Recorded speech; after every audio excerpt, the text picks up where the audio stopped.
Hello and welcome to the Week in Parliament. Britain's leaving the EU, but it won't be cost-free. The Chancellor says the economy has to be prepared for Brexit. We have also to rise to the challenge of getting ourselves match fit to seize the opportunities that this country will have after we complete that process. It was Philip Hammond's first autumn statement, but he won't be doing any more. He's abolished them. We say farewell to the autumn statement. It was a great shop window for the Chancellor, let's be honest. You know, if you're a Chancellor, most of the time, if you're doing your job properly, you're not seen. You're behind the scenes. You're actually only emerge, submarine-like, like perhaps George Osborne, when you're needed. And will we really need to show our passports before we can have medical treatment? The last census showed us that 9.5 million people in this country don't have passports. For many years, there has been a concern about health tourism. But first, Hammond builds for Brexit summed up the reaction of the financial experts to this Chancellor's first and, as it turned out, last autumn statement. Philip Hammond said that Britain would need to borrow £122 billion more than expected over the next 5 years to cope with leaving the EU. His speech followed a report from the Office for Budget Responsibility that scaled down its forecast for UK economic growth in the light of Brexit. Anticipation of Mr Hammond's speech had been plentiful as the Chancellor took the familiar route on Wednesday from number 11 Downing Street to the House of Commons. Are you feeling gloomy? Today's OBR forecast is for growth to be 2.1% in 2016, higher than forecast in March. In 2017, the OBR forecasts growth to slow to 1.4%, which they attribute to lower investment and weaker consumer demand, driven respectively by greater uncertainty and by higher inflation resulting from sterling depreciation. That is slower, of course, than we would wish. So today I can announce that the national living wage will increase from £7.20 to £7.50 in April next year. That's a pay rise worth over £500 a year to a full-time worker. There was a new way to improve productivity. I can announce that we are forming a new National Productivity Investment Fund of £23 billion to be spent on innovation and infrastructure over the next 5 years. We will focus government infrastructure investment to unlock land for housing, with a new £2.3 billion housing infrastructure fund to deliver infrastructure for up to 100,000 new homes in areas of high demand. The Shadow Chancellor said the statement had failed to help ordinary working families. Mr. Speaker, today's statement places on record the abject failure of the last 6 wasted years and offers no hope for the future. The figures speak for themselves. Growth down, wage growth down, business investment down, and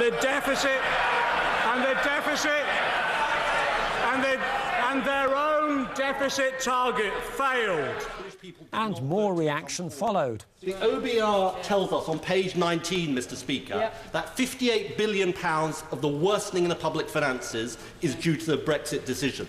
Isn't this a salutary warning to us about the decisions we take in the coming months and years? And isn't it a very strong argument for us remaining as close as possible to our largest trading area, the single market, and inside, not outside, the customs union? I think we have to disaggregate two effects. There is, of course, going to be a period of uncertainty as we go through the process of exiting the European Union, and that has, as the OBR has identified, had a dampening effect on business investment. But we have also to rise to the challenge of getting ourselves match fit to seize the opportunities that this country will have after we complete that process. And I would urge him to think about that longer-term challenge as well as the short-term issues. But the Chancellor did give us plenty of information today, but with no more than a kind of glib reference to being match fit at the beginning and a bit of deflection. Very little, actually, on the elephant in the room, which is Brexit. And it's not as if the Treasury don't know what the consequences will be. Their own assessment tells us that tax yield could be down £66 billion a year after 15 years. The Chancellor's autumn statement suggests yet more public borrowing, with total public debt due to increase to £1.6 trillion in the new year and £1.9 trillion by 2020, 4 times what it was in 2005. Rather than a reflection on Brexit, is the accumulation of these unsustainable levels of public debt not due to the failure of his predecessor to match his words with deeds and get a grip on public spending? Disappointingly, this Chancellor has joined his predecessor in failing to mention the words climate change even just once anywhere in this statement. That's in the year that is the hottest on record, set to be the hottest on record, and when parts of the country are under flood water. The elevation of the condition of working people has always been a priority of the Conservative Party, and in that vein I particularly welcome the fiscal changes in the autumn statement, particularly fuel duty, tax allowances and the national living wage, which I campaigned for many years. There is actually not one single mention in the 72-page autumn statement document of the words NHS, social care, mental health and public health. Unbelievable. The Chancellor cannot ignore the fact that our health and social care services are in crisis, facing massive deficits. The biggest surprise of the day had come near the end of Mr Hammond's speech. This is my first autumn statement as Chancellor. After careful consideration and detailed discussion with the Prime Minister, I have decided that it will also be my last. Mr Speaker, I am abolishing the autumn statement.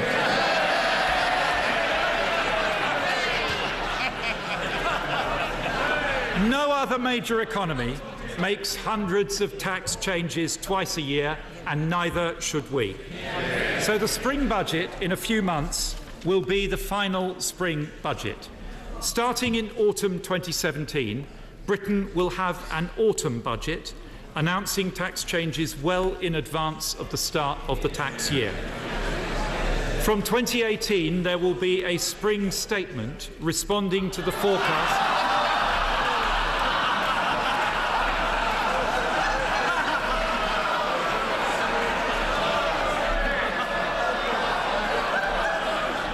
May I congratulate the Chancellor on reverting to the extremely sensible practice of only having one budget a year, which Gordon Brown abandoned in order to try to buy votes twice a year with disastrous consequences. So, some moments there from Wednesday's autumn statement in the Commons, and I'm joined in the studio now by Paul Waugh, who's the executive editor of the Huffington Post. Welcome to the Week in Parliament. Now, this was a bit of a rabbit out of the old hat. No one anticipated that the Chancellor would actually abolish the autumn statement. What do you think is the thinking behind this? Well, I think that it's been said for a long time. Think tanks like the IFS and lots of others have for many years said it makes much more sense if you're going to anticipate the next year's tax year to do it actually a few months in advance. So do it maybe in November, give yourself time and business time to set out what they're going to do for tax changes that kick in the tax year, which starts at the end of March. And also, legally, they do need to have an update on other things, sort of a general health check on the economy. So that is also another event in the year, and they're going to start doing that in the spring. Now, of course, parliamentary budgets date back to the year dot, but autumn statement's a relatively new invention. What's the actual history of the autumn statement?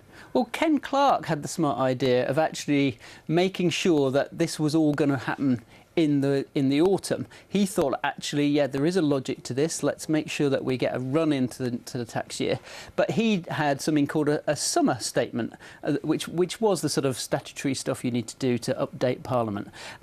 And then Gordon Brown decided, oh, let's tear all that up. Let's go back to having a normal spring budget, traditional budget, and then we'll turn the autumn statement to a thing called the pre-budget report, which was a very Gordon Brown device because effectively it was 2 budgets a year. It wasn't just a normal update on what the figures were. It was actual real policy shifts. And, of course, we saw Kenneth Clarke there referring to Gordon Brown rather enjoying buying votes twice a year. Was it just really for the convenience of government popularity? Well, it was a great shop window for the Chancellor, let's be honest. You know, if you're a Chancellor, most of the time, if you're doing your job properly, you're not seen. You're behind the scenes. You're actually only emerge submarine-like perhaps George Osborne, when you're needed. So to reassure the markets or to send out a strong signal to business and say you're on their side. But Gordon Brown couldn't resist the lure of the limelight, and he was deeply, deeply political Chancellor as well, don't forget. So he wanted to make sure he had his fair share of airtime when Tony Blair was in power. Now, I suppose that this may be a bit of an arcane point, but the budget is actually replied to not by the Shadow Chancellor, but by opposition leaders. So the autumn statement actually gave the Shadow Chancellor that extra little bit of a platform. 1 year ago, John McDonnell used it to wave about Chairman Mao's little red book. But it does actually give the Shadow Chancellor a little bit of a boost. It does, and the Shadow Chancellor is often, even less seen than the Chancellor, and so they're desperate to get some sort of impact with the voters. It was traditionally the way in which he was founded. It was that he answered in the House of Commons, and therefore he got his own chance to set out his stall, whereas normally it's the Leader of Opposition who replies to a budget, and that actually can get leaders of the opposition into trouble, because they're not as au fait with the figures, let's be honest, as their Shadow Chancellor is. So that's why it's actually a pretty good grounding for a Leader of the Opposition. They have to get across all the figures, just as they would for PMQs. But, PMs, the Prime Minister, once he becomes Prime Minister, doesn't have to do any of this. Now, the budget going now to the autumn, does that reduce the prospect of a pre-election giveaway just before a general election, which presumably will remain in the spring? Well, that's some of the thinking behind it. And because we're going to have 2 budgets next year, we're not quite sure whether or not that does mean there'll be a snap election or not. There is certainly that temptation, every Chancellor and every Prime Minister's mind, will we go for, some very nice crowd pleasers just on the eve of an election in the summer? That temptation never goes away. And Philip Hammond's performance on Wednesday, he showed himself quite a relaxed performer at the Commons dispatch box. Yes, I thought it was actually quite refreshing, because he wasn't a showman. He wasn't like George Osborne at all. There weren't gags masquerading as policy. He had the odd gag, that was fine, but most of it was quite, bank manager-ish, and I think most of the public actually quite liked that. The Alistair Darling period actually wasn't unsuccessful. People forget he dealt with the financial crisis at the time, and it was a sort of steady hand on the tiller, and I think that's the whole raison d'etre of Philip Hammond. Paul Wall, thanks very much indeed for joining us on The Week in Parliament. Now a look at some of the other stories around Parliament in the last 7 days. The demands that Britain's EU departure will place on Whitehall has been looked at by a committee of MPs. A leaked memo from a consultancy firm said an extra 30,000 civil servants might be needed to deliver Brexit. But a former Cabinet Secretary had an upbeat assessment. I think this is a terrific opportunity for the civil service, I haven't often, since I retired, wanted to be back in the civil service, but I do now, because I think that this is a very exciting time, and I think there's an opportunity to rise to it, and I am confident that on past form the civil service will. The task facing the government and facing the civil service is definitely huge. We shall have to run domestically policies that have been previously run by Brussels. This man's not impressed by Britain's Foreign Secretary. The German MEP Manfred Weber called Boris Johnson provocative and arrogant after meeting both him and David Davis, the Secretary of State for Brexit. Clearly a problem to be put to the Prime Minister. The Brexit Secretary and the Foreign Secretary are described by a senior German politician as having no idea what Brexit really means. The Times reports today that EU ambassadors think the Foreign Secretary's more colourful outbursts are damaging our relationship with Member States. When is the Prime Minister going to get a grip on her ministers? And when is she going to demonstrate to the country and to our EU colleagues that she has a coherent, workable plan for Brexit? Crucially, we will be leaving the European Union, and we will be triggering Article 50 by the end of March next year, and that's when the formal negotiations will start. 50,000 votes. Tasers, sometimes called electroshock weapons. Are they a suitable way of controlling potentially violent incidents when police are called to mental health units? Peers debate the issue. Will the government look at the possibility that better training for police officers in how to deal with people suffering from mental health illness might alleviate the need for them ever to use tasers, because they might understand better how to deal with the situation? In situations in the community where someone is others are at risk because somebody is becoming very violent, it is appropriate to call the police and inappropriate to expect ambulance and other staff to attempt to use any form of restraint, because the police are trained and are therefore safer than people using restraint who are not appropriately trained. If somebody experiences behaviour that is both a danger to themselves and or to others, including staff within these mental health settings, then there may be no other option. And of course, these situations are rare, but there may be no other option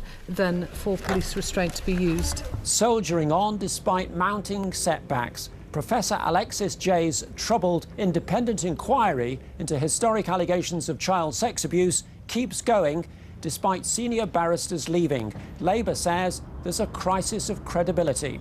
Why is it that nobody from the government has sought to proactively come to this House and provide reassurance about the serious events that have unfolded over the last week as this inquiry has unravelled in front of our eyes? The Honourable Lady is really quite wrong in asserting that there's some sort of smokescreen and hiding behind independence. It's absolutely essential that this inquiry is an independent inquiry. The terms of reference of this inquiry were shaped with the voices and the opinions of the victims. Military medals honouring acts of valour and heroism. But what happens when people wear medals they're not entitled to wear?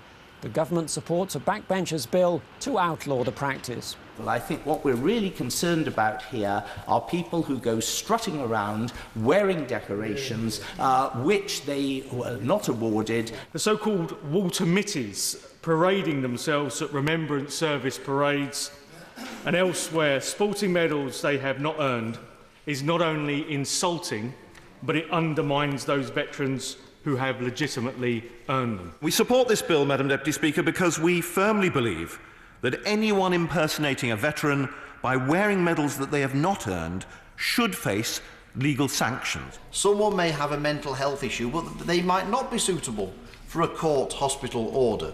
The fact that they have simply worn medals that were not their medals to wear, even if no gain was made, could mean them facing anything up to a custodial sentence, and that, in my opinion, is disproportionate. Order! Order! And is it time to bring in electronic voting in Parliament? MPs say they prefer the time-honoured walk through the voting lobbies every time there's a vote, known at Westminster as a division. During the Higher Education Bill report stage on Monday, we spent nearly an hour trooping through the division lobbies. Has the Commission ever made a calculation of the cost to the taxpayer of that dead time in terms of staff security? The current system affords members an opportunity to nobble ministers when they are bereft of their heavies and spin doctors. For members of the opposition, it gives an opportunity for team building, which is extremely important. Will he do everything he can to keep this at the bottom of his interest? I thank the Honourable Lady for her intervention, and of course it gives me the opportunity to underline how important, particularly for her party, the opportunities for team building in the lobby must be. Tom Brake. Now, staying with matters of voting, when you go along to your local polling station and they give you a ballot paper, no questions are asked. You don't even need to have your polling card with you. Is it a safe enough process? A Conservative MP believes there's real potential for fraud. He introduced a backbenchers bill that would require electors always to have proof of identity when voting. This is not a move to create a national identity card or a way to keep checks on people. It's simply a move to add voting to the list of many things that require identification. It would involve a lot of extra work. It would also increase delays at polling stations because people would be having an argument about it all, or they'd have to go back and queues would increase at the polling stations. We've had problems at many of those, and it would prevent a number of voters, particularly elderly voters, from exercising their rights. It's a petty political partisan proposal and should be dumped in the bin. Well, not the warmest of receptions there, but the bill did clear its first parliamentary hurdle. Later, Chris Green told me that bringing ID to polling stations would make voting a more secure process. And I think the electorate want that reassurance. It's only a small thing. If you pick up a parcel from a Royal Mail office, you show an ID. That's no problem. People would expect to do that. To vote in democracy, such an important part of our society, I think people won't see that as too much of a burden. Do you think you're going to get the government to look favourably on this measure? Well, Sir Eric Pickles did a really important report over the summer about wider issues regarding electoral fraud. I've taken one piece of this, so I think by the conversation being there, this national debate about security in our democracy, making sure that people who vote legitimately have the right to vote, I think this momentum's gathering behind it, and I certainly want the government to take notice. Chris Green. Well, from one identity issue to another. On Monday, a senior civil servant at the Department of Health said he was looking at making hospitals check out patients' identity to find out whether or not they should be paying for treatment. Chris Wormold said passport checks were already taking place at a hospital in Peterborough, a hospital that serves a high migrant population. He was facing the questions of Parliament's spending watchdog, the Public Accounts Committee. The practicalities are that you would have to ask somebody what country they're from and perhaps have identification via passport. Why can't you ask for a passport? We are looking, as I said earlier, at whether trusts should do more on the upfront identification. But no, the general question of are we looking at whether trusts should proactively ask people to prove identity? Yes, we are looking at that, and as I say, there are individual trusts like Peterborough who are doing that, who are reporting that it makes a big difference, and there you are saying, no, please come with two forms of identity, your passport and your address, and they use that to check whether people are eligible or not. Now, it's obviously quite a controversial thing to do, to say to the entire population, you now have to prove identity. What he said was that you'd have to separate the sheep from the goats in order to determine whether I'm a foreigner, you're a foreigner, and essentially you need to go down the ID card route in order to separate out people who are entitled or not entitled. Right, yes, I don't think I will debate ID cards with the committee at this time. And on Wednesday, the Labour leader Jeremy Corbyn raised the passports for treatment issue at Prime Minister's questions. The last census showed us that 9.5 million people in this country don't have passports. Rather than distracting people with divisive and impractical policies, could the Prime Minister provide the NHS and social care with the money that it needs to care for the people who need the support? Over the course of this Parliament, the government will be spending £500 billion on the National Health Service. The Right Honourable Gentleman asks about a process to ensure that people who are receiving NHS treatment are entitled to receive that NHS treatment. For many years, there has been a concern about health tourism, about people turning up in the UK, accessing health services and not paying for them. We want to make sure that those who are entitled to use the services are indeed able to see those free at the point of delivery, but that we deal with health tourism and those who should be paying for the use of our health service. Theresa May. Well, now with a look at some of the week's more offbeat political stories, here's Alex Partridge.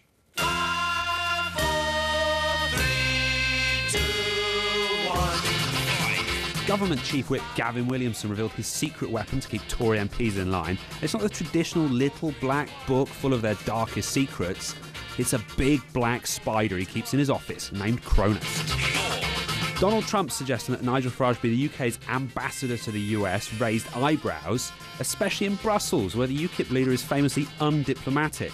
Here's European Parliament Brexit negotiator Guy Verhofstadt. I think one clown in Washington is more than enough. Revelations from the release of former Tory Chancellor Geoffrey Howe's official files include the fact he spent months badgering Margaret Thatcher for cash to renovate his kitchen at number 11 Downing Street. Tory Scottish Parliament member Douglas Ross missed a meeting of the Justice Committee this week to help referee Real Madrid's 2-1 win at Sporting Lisbon. Predictably, opponents are calling for him to be given the boot. And the wave of new SNP members elected to the Commons in 2015 is having effect. Sales of Scotland's other national drink, Iron Brew, on the parliamentary estate are up by 60% on last year. Of course, other soft drinks are available within the Palace of Westminster. Cheers.